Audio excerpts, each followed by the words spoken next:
doctor never actually worked in Ukraine when he worked for Burisma, making $50,000 a month. Then you are home. The Valley's News Talk and podcasts. Talk Central, Phoenix. And now back for more chips in salsa. Well, sir, while I may not agree with what you say, I'll defend to the death your right to say it. And we are back. Welcome back to the Chips and Salsa Show. So it's Tuesday afternoon. We're here every Tuesday at 4 p.m. I'm Alice Lara with my fill-in co-host, Reverend Myron Jackson. and we're getting ready. You know, as you know here, we usually do a lot of politics, and we do have some politics coming later. But we're very community invested here. In fact, we do a Thursday show called La Voz de la Comunidad, and that's on Thursday at 4 p.m. And it's powered by the Lozada team and also Security National. And please tune in, because if you want to know anything about home buying, home selling, etc., these gals are number one in the Valley, and it's awesome. In fact, you can come down and you can hang out with us at the center if you'd like to be part of the audience. But today, right now, we have the privilege and honor of having in studio my friend, a wonderful conservative Republican friend, I might add, Andra Jeffress, and she is with the Animals Benefit Club. Welcome, Andra. Thank you. I love to be here. So happy to have you here. So we've had you on before, and as I was saying, we're big. I think, conservatives, we love our animals. My husband Mark found that out a long, long time ago. We really love our animals. These guys do a really great thing that she's going to tell us about that I never knew existed until she told me about this a few years ago. So explain to us Animals Benefit Club. What is that? Well, it's a little different philosophy than your average adoption center. We're a critical care combination of a sanctuary. Adoptions, we do adoptions, but we do bring in animals that have no chance for survival anywhere else. We take animals from Maricopa County. If the Phoenix Police or Fire Department call us on something, we do rehabilitation and advanced surgeries and things that no one else does because they aren't equipped to do that, or it takes a lot of patience, it takes a lot of resources to do that. So the management of ABC is unpaid, so we funnel all of our grants, all of our dollars towards these animals. So we fix broken legs, torn ACLs, valley fever, tick fever, all kinds of advanced illnesses, Cushing's disease. We have handled so many interesting things and gotten these dogs vetted and well and finally adopted. So it's very rewarding. It creates a long attachment to the animal because you're taking them from a critical care state to an adoptable state. And so our caregiver staff really is terrific. They get very attached to them, and when one of them goes to a forever home, it's really cause for a great celebration. So it's a unique place because we're not like a drop and shop shelter. We have a long, line of work that we do with these animals. We also do a lot of trapping, a lot of street rescue. Now this is interesting because these animals are largely unsocialized and sometimes feral, but they are also intact, not spayed, not neutered. So they're out there breeding. So if we know they're out there, we've gotten really good at working with large dog traps, small dog traps, and getting these animals in.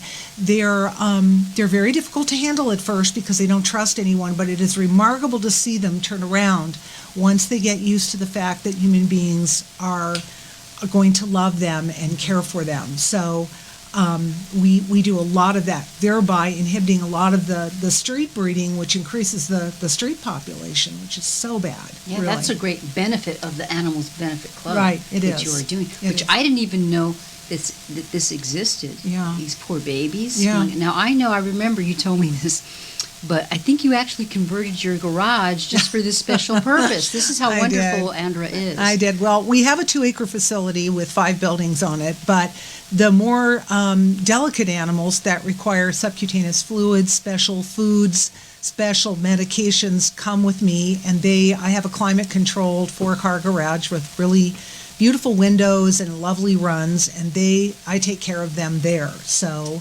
they're taken care of at my house, and it's it's really a labor of love. It really is, because Amen. yeah. Yeah, I bet. Wow, no, it's just such a cool organization. And then how long is this? Who started this?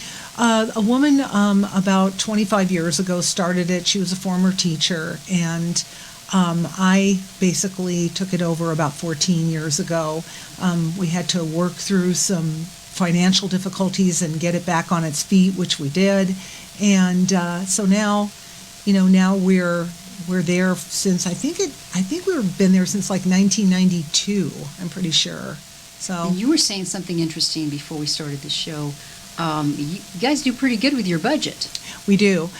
For the number of animals we have, we should be running on in excess of $1 million in operating expenses. And because we're volunteer run, and the young lady that does our website is phenomenal. She donates that. I run the organization, and I am unpaid, and so we're all hands-on, and we just do a whole lot on our own. And because of that, we keep our budget at around $248 a year. So for the number of animals and the type of medical that we provide, it's really quite remarkable. So That is. You made a joke about that. You're thinking she should get a job with the government, right? Yeah, the government ought to be banging on her door. Yeah. well, and that brings to mind, not to wax political here, but Go ahead. which really does worry me about what's going on in our country, because if the taxes increase and the government keeps printing more money, first of all, it becomes worth less. So you could be a relatively wealthy person and just see your wealth cut into pieces very quickly. But the real issue for nonprofits is where are people going to get the money to help fund places like us if their taxes become so exorbitant they don't have anything left over? Absolutely right. So that's a huge. The way it's going. That's the way it's going, and that's a huge concern for all of us in the nonprofit community, because for us, it is a passion. It's not a job. It's not something we want to pat on the back for. It's a passion, and our animals' lives are very, very important to us, and I am really, truly concerned about what will happen, to the nonprofit community if this continues, because it's very serious. And you really. So give out your website, and if somebody wants, they can just do it online. I'm sure. Right. Our website is animals with an S, benefitclub.com, and there's a blue donate button if anybody wants to donate. We have an animal coming up for a surgery that's very extensive to remove a mass in her colon, and so her name is Star.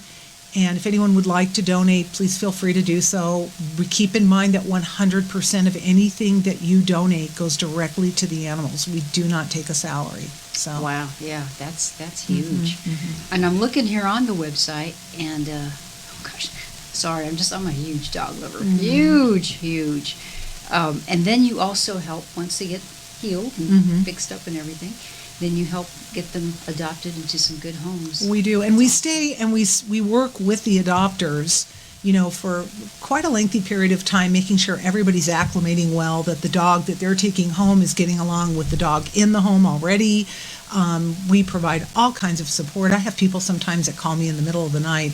One adopter called me and said, she was hysterical. She said, Mandy ate an avocado. What do? I started laughing. I said, did she eat the pit? And she said, no. I said, she'll be fine. She'll be fine. But, people, they love their animals. They get frightened. They're really not sure what to do. So I feel like sometimes I'm on call 24/7, but that's Like okay. a junior vet, Yeah, probably, or something. yeah. And then I'd like the audience to know, so this isn't like she just has all the time in the world to do this.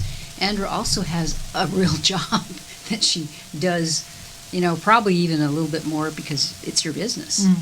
So I don't know if we can say what it is. Yeah, I'm a State Farm agent, and we're all independent contractors, and so I'm always at work taking care of my clients and juggling things around. But it's a resource for us because I can help the shelter with the resources I'm able to earn at State Farm, which we need to do because it's important. Very important, I think. And Andra, I've known Andra for a long time, since we got to Phoenix. She was our agent. She still is. We have our cars and homeowners and everything that. And I think it's because of, we loved Andra. It's your parents were still running. My mom and dad, I'm sure you were helping them already by that point. And they took such good care of us. So I can totally appreciate that these babies are getting very, very good care. I'm so glad that you're doing this. And then you take volunteers too, if somebody wants to volunteer? We do. Our volunteers come in, they walk the dogs, they visit with the dogs, they help fill water buckets, so there are lots of things to do around there. It's a big facility and it's spread out. So we always need volunteers to come in and help. So that's terrific. I'm so glad to hear about this. Where is it located? we're just north of Bell Road and just west of 32nd Street.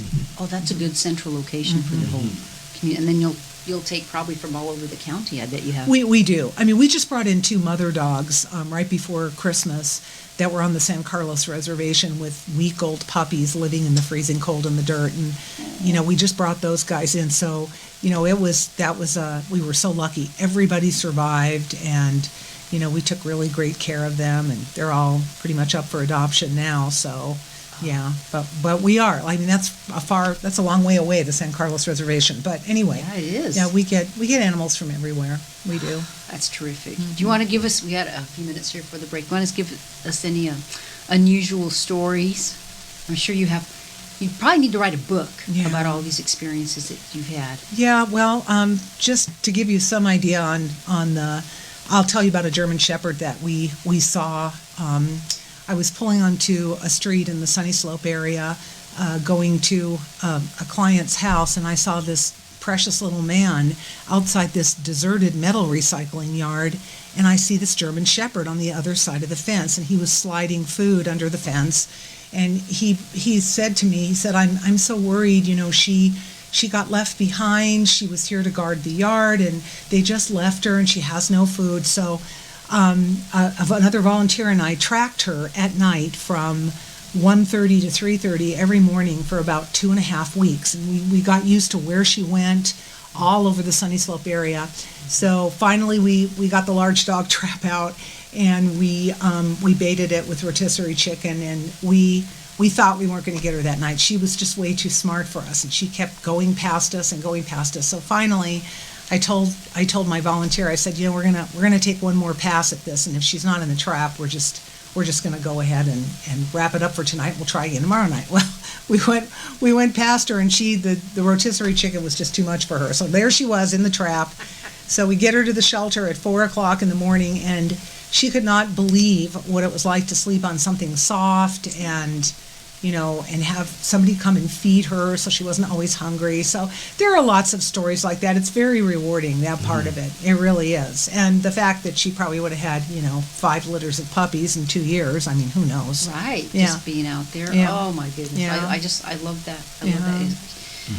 This is such wonderful work that you do, and I can't thank you enough, and I love it when you come on and talk some more. Thanks. So please, it's animalsbenefitclub.com, right? Right. Okay. You can donate, you can volunteer, you can talk to Andra. I mean, this is awesome. Okay, so we're going to take another break. Okay. We've got to pay some bills and stuff. And we'll come back, and we might talk a little bit more about the organization, and maybe if there's a fundraiser coming up or something. And we're also going to talk politics, because that's what we do here on Tuesdays on the Chips and Salsa Show with Alice Lara and Reverend Myron Jackson. filling in for Don Jorge, who'll be back next week, and our wonderful guest, Andra Jeffress of the Animals Benefit Club. So don't go away. Please come back, because we've got to guac on some more. Thank you, Chipsters. Guac. I love it.